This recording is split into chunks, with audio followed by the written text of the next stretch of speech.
Так, құрметті оқырмандар, бүгін бізде енді сол келесі күнделікті болатын тимпанопластика операциясы.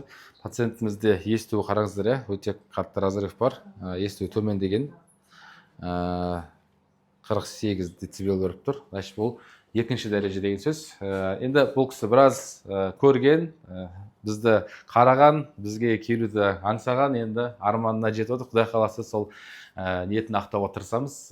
Жалпы құлағында келетін болсақ, бізде қараңыздар, қандай күрделі операция ойындап тұр. Себебі ішіне тесілген ол бір, екінші ет өсіп кеткен, үшіншіден сүйектерде кішкене уже желінген. Ол жерде протез может қоямыз. Екінші құлақты көрейік. Бұл құлақта да сондай. Жалпы енді біз екі құлақты бірдей жасамаймыз. Көп сұрайды, бірдей жасайсыз ба деп. Бөлек-бөлек жасаймыз. Себебі бір құлағында реттеп аламыз, қалыпқа келтіріп аламыз, сосын екінші құлақты. Компьютер томографиясын көрсек, бұл кісінің көбісі сұрайды ғой бізден енді. Компьютер томография не үшін керек, түсіру керек па, керек емес па деп, ол міндетті түрде. Неге? Өйткені бұда біз не көреміз? Мына сүйектерін қараңыз, ішінде қалай ет өсіп кеткені, осын бар. Бұл жерде біз тамырларды көреміз, қаншалықты биік орналасқан.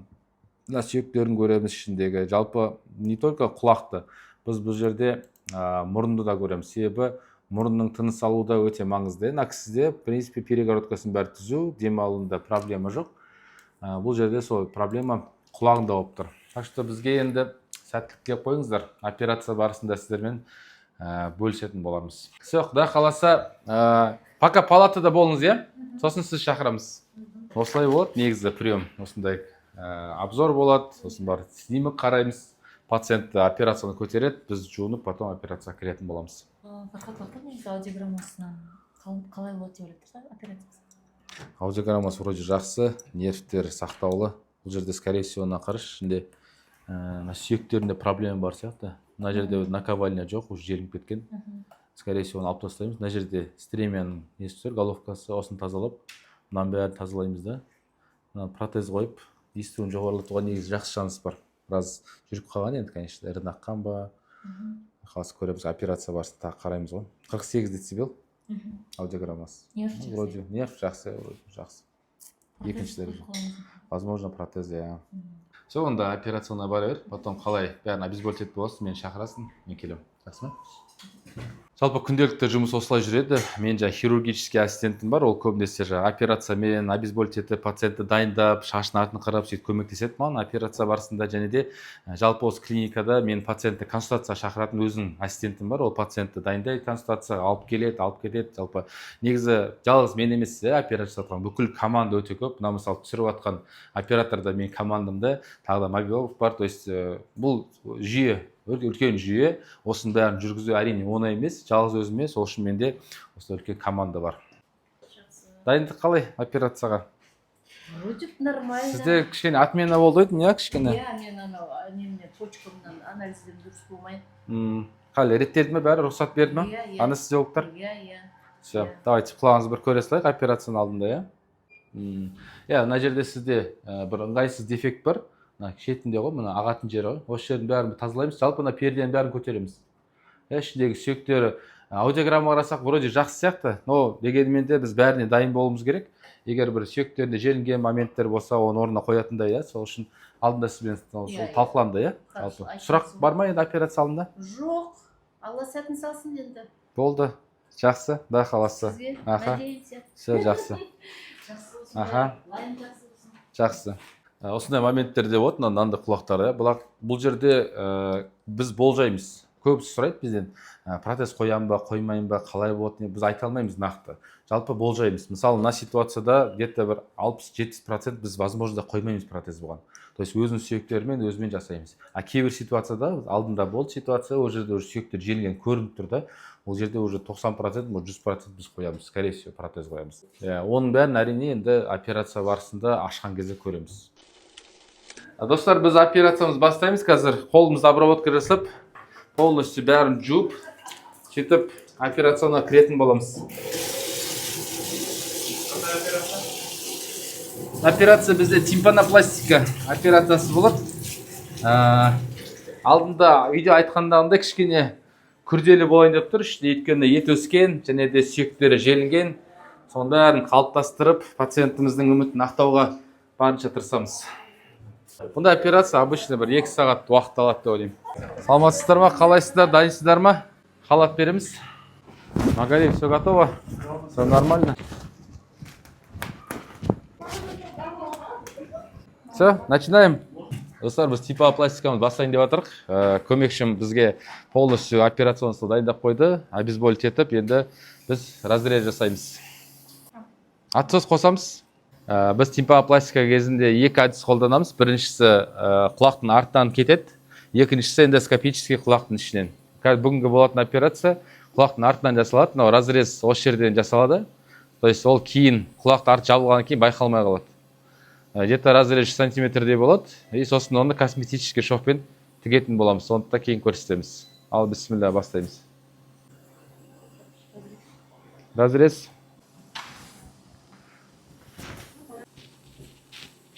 Біз қазір фасцияны алып жатырмыз. Бұл жерде жаңа перепонканың перденің орнына осында біз көбінесе фасция қолданамыз. Өте жұқа болады. Самайамаған бұлшық етінің сіңірі. Соны осылай өзінің құлағынан алатын боламыз. Налобникті ала салыңдаршы жолда. Кім бар?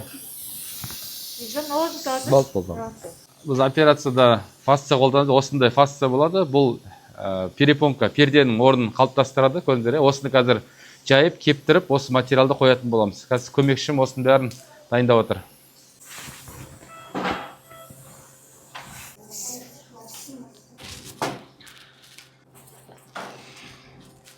Қаутыр. Сәлем достар, мен Наркескен Ақапұлы, анестезиолог-реаниматолог, балаларға және үлкен кісілерге. Біздің клиника лор статуста, осы кішкентай балалардан бастап үлкен рисктілерге наркоз береміз. Негізі кішкентай балаларда наркоз анестезияның өзінің ерекшеліктері бар.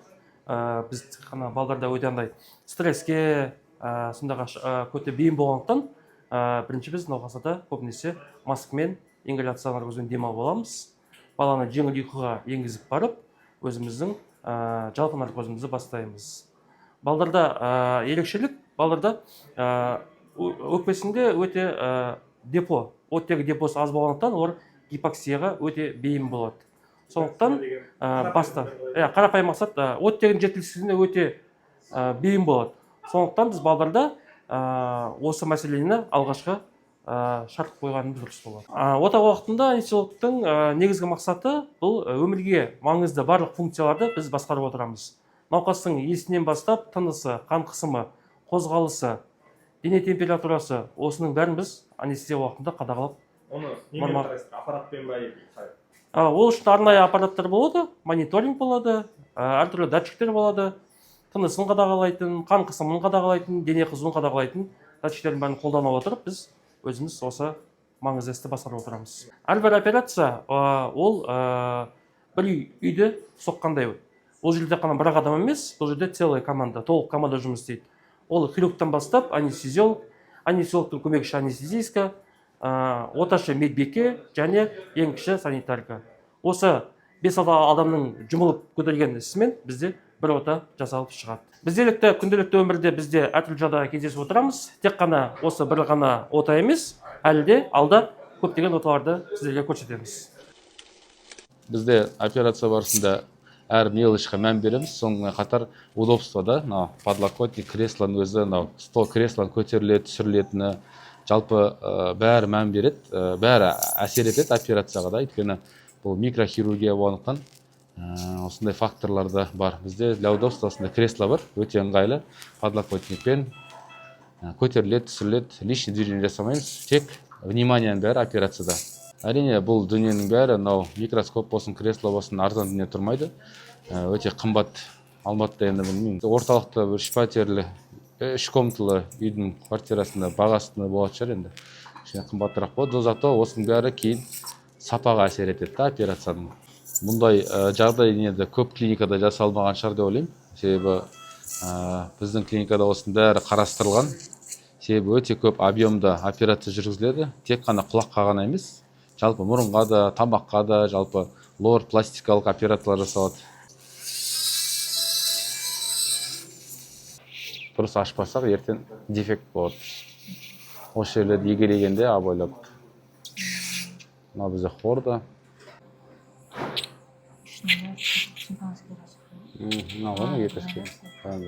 Операция барысында қазір біз тек микроскоппен емес, сондай қосымша эндоскопический тоже қолданамыз. Себебі ол бізге тоже өзінің мүмкіншіліктерін береді. Себебі микроскопта көре алмаған нәрсені біз осындай камерамен жақындатып көреміз да.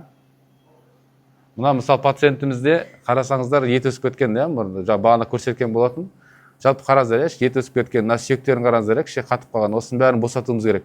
Және де мына үшінші сүйек, енді қазір және де мына үшінші сүйек қарасаңыздар өзі тұр, бос тұр мына. Ешқандай контакт жоқ. Мынау қимылдап тұр. Бірінші сүйек, екінші сүйек жоқ, үшінші сүйек өзімен өзі тұр да. Значит, передача жоқ деген сөз да. Бұл жақта дауыс келіп жатыр, бірақ ары қарай ақпарат беріліп жатқан жоқ. Біздің мақсатымыз осымен тазалаймыз. Алатын сүйектерін алып протез қолмен қалыптастырамыз.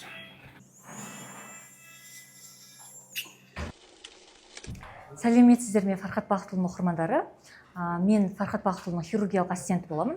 Фархат Бақытұлымен бірге барлық операцияларға қатысамын. Ассистенттің рөлі өте маңызды, себебі әрбір хирургқа екінші қол ретінде ассистенттер көмектесіп жүреді, инструменттерді подавать етеді. Сонымен қатар барлық операцияға дайындықты өздері бақылап отырады. Сіздер көріп жатқан операцияларда тек қана Фархат Бақытұлы емес, сонымен қатар осындай үлкен команда жұмыс жасайды. Операцияның басталғанына бір сағат болды. Осындай мелкий жұмыс, өте мелкий жұмыс. Бәрін шықлап, әр сүйегін бөліп, мейлінше естуді келтіруге тырысамыз. Ішіндегі жарайтын сүйектерді қалып сақтаймыз, жарамайтындарды аламыз. Жалпы әр сүйек кішкентай, ағзадағы ең кішкентай сүйектердің бірі болып табылады. Біз жұмыс істеп жатқан сүйек. Және де оның айналасында ет өсіп кетеді. Сіздер ойлаңыздар, осы сүйекті бәрін тазалау керек жан-жағын. Сол кішкене қиындық тудырады, кішкене сабыр керек, кішкене шыдам керек, бір эмоциональный да бір шаршағанда деп басымызға массаж жасап аламыз өзімізге. Сол үшін күніне 2 құлақ аламыз, ары кетсе 3 құлақ, одан артық уже шыдамаймыз. Себебі өте бір күнге өте нагрузка, өте қиын. Мынау жалпы 3-ші операция, бұдан кейін тағы да бір құлақ бар бізде, 4-ші операциямыз. Достар, естуді қалыпқа келтіру оңай емес. Кеттік па? Достар, біз тимпанопластика бастап кеттік операциясын. Мына жерде байқасаңыздар, бірінші сүйек, екінші сүйек, үшінші сүйекпен контакт жоқ. Көрдіңіздер, мына жақта бір дистанция бар. Желіп кеткен мына сүйек. Ұзақ уақыт құлақтан ірін ағудан желіп кеткен. Қарасаңыздар, қимылдап тұр, вроде сүйегі, бірақ передача жоқ та, үшінші сүйекке передача жоқ. Сол үшін біз осы сүйекті екеуінің арасын көреміз. Енді жараса, может клейге отырғызамыз, может протезге отырғызамыз. Жалпы осымен пациентіміз, осыны қалыпқа келтірумен пациентіміздің естуі жақсарады деген үміттеміз. Сіздер көріп жүрген сторис видеоларды осылай түсіреміз. Адамдар көбісі ойлайды, құлағым тесік, пердені жабам, естуім жақсарып кетеді деп. Бірақ ол қате түсінік. Көбінесе пердені жабу, тек қана пердені жабу естуді жақсартпайды. Не үшін десеңіздер, экранға сіздер көрсетіп жіберейін. Қарасаңыздар, мынау бізде пациентімізді операция жасап жатырмыз. Мынау сүйектері вроде қимылдап тұр, бәрі жақсы. Бірақ бізде мына жерде қарасаңыздар, мына 3-ші сүйек ең маңызды сүйек. Осы қимылдаса, адамға есту жақсы болады. Бірақ бізде өкінішке орай 2-ші сүйек пен 3-ші сүйектің арасында жоқ байланыс. Мына жақта желініп кеткен 2-ші сүйегіміз. Соны қараңыздар, қимылдаса да, 3-ші сүйек қимылдамайды, демек пациентіміз естімейді. Соны жақсарту үшін біз мына жерде клей мош отырғызамыз. Егер мына сүйекте жарамаса, протез қоямыз, сөйтіп естуді жақсартамыз. Негізінде көбінесе есту жақсартатын осы техника, тек қана перде жабу емес. Сіздер камерамен көрдіңіздер, мына иненің ұшындай, осындай сүйек қой. Сүйек осындай размерде болады, осындай. Өте майда болады, оны осындай микроскоппен үлкейтеміз да, сол жерде жұмыс істейміз. Негізінде өте кішкентай мынандай сүйек болады ғой. Ет алып жатырмыз ғой, құлағына бағана айтып едім ғой сіздерге. Пациентті құлағына ет өсіп кеткен деп осындай грануляция микрошипчик. Мына ет өсіп кеткен құлағына етін аламыз, бұны биопсияға жібереміз, гистологиясын көреміз. Мына қараңыздар, қазір сіздерге үлкейтіп көрсетейін. Мына өсіп кеткен еті құлақтың ішінде да. Бұл не үшін пайда болады? Себебі құлақтан ірін аға берсе, ішіндегі шырыш қабықша ұлғаяды, және де осындай грануляционный полипозный ткань пайда болады. Бұл қайта-қайта құлақтың ағуын алып келеді осы ет. Осыны қазір біз биопсияға береміз. Айдана костный клей дайында. соны қоямыз қазір. Тағы да.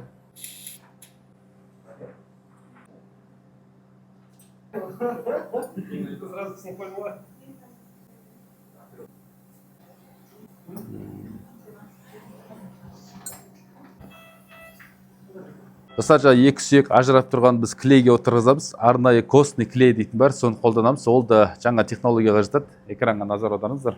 Мына екі сүйек қой, мына сүйек пен мына сүйектің арасы қараңыздар, қандай алшақ болып тұр. Осыны екеуін біз арнайы костный клеймен жалғауымыз керек. Дайын ба? Кеттік.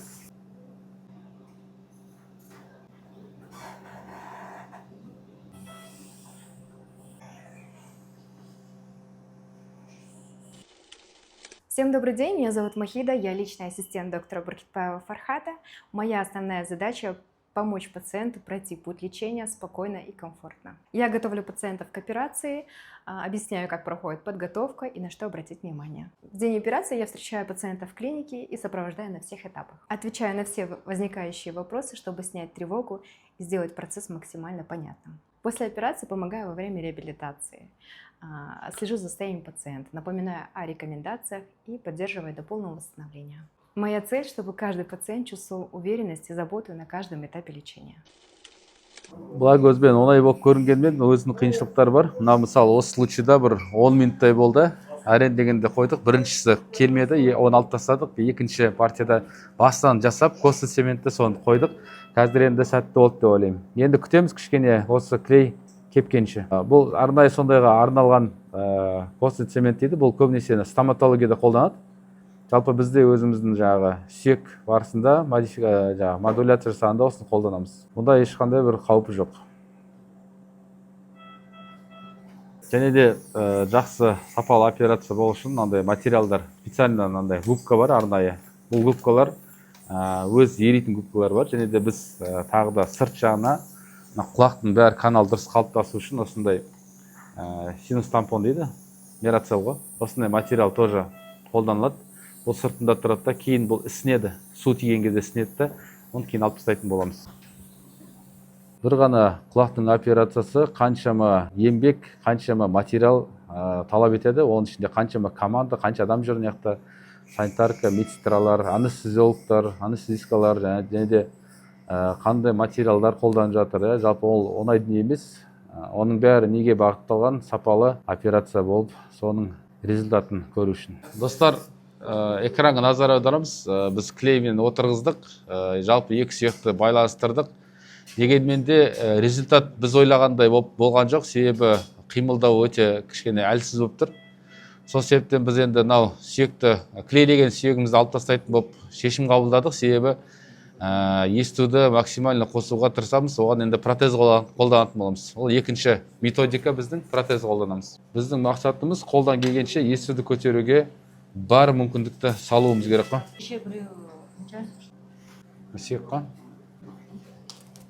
Құлақтан шеміршек алу барысы, себебі протез қойған кезде біз шеміршек қолданамыз. Соның өзін құлағынан аламыз, пациенттің құлағын арт жағынан аламыз. Бірақ енді пациентке байқалмайды, және де анатомиясын бұзбайды. Достар, экранға назар аударыңыздар. Протездің көлемі жайында. Мынау ине ғой, біздің қолданатын иголка дейді. Қарасаңыздар, өте салыстырмалы түрде өте кішкентай болады. Ал экран үлкен болғанымен иненің ұшы сияқты. Себепті осыны енді сүйектердің орнына қоятын боламыз. Қазір осының бәрін қалыпқа келтіреміз. Мыналарды кішкене қысамыз да и қолданамыз. Бұның қызметі дауысты передача беріп тұрады, дауысты өткізіп тұрады. Бұл протезді қай кезде қолданамыз? Осындай сүйектер желініп кеткен пациенттерге қолданамыз. Себебі бұл титан материалдан жасалады, бұл шірімейді, дат баспайды и постоянно тұрады өмір бақи. Осы арқылы адамның естуі жақсарады. Мынандай фасция дейді, самайама бұлшық еттің сіңірі. Осы біздің перденің рөлін атқарады. Осыны толық қоямыз. Қараңыздар, қандай кішкентай болады біздің перде. Және де қандай жұқа болады, кәдімгі қағаз сияқты. Не үшін мұндай? Себебі бұл өзінің свойствосы сондай. Жұқа болса, жақсы болса, передача дауысты жақсы өткізеді. Видеоның басында айтқандағындай адамның өзінен осы материалды аламыз. Оқта қанша медсестра негізі? Мынақа просто маған да медсестра керек те алтын. Бірінші нақты пердені қолына қалыптастырамыз.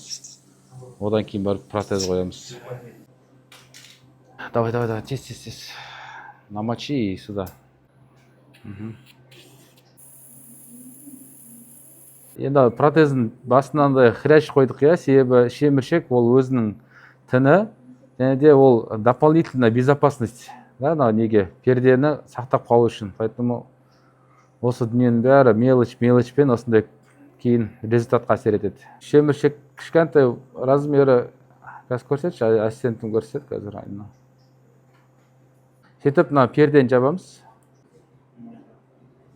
Біздің жаңадан қалыптастырған пердеміз. Так, бұл губка арнайы, бұл еритін губка. Себебі біз пердені тігіп қоя алмаймыз. Сол үшін осындай губкамен басып қоямыз. Тай, келесін. Жаңадан қойған пердені жылжып кетпес үшін, және де орнынан қозғалып кетпес үшін мықтап ұстап тұрады осылай. 21 күнде еріп кетеді. Екіншісін тағы.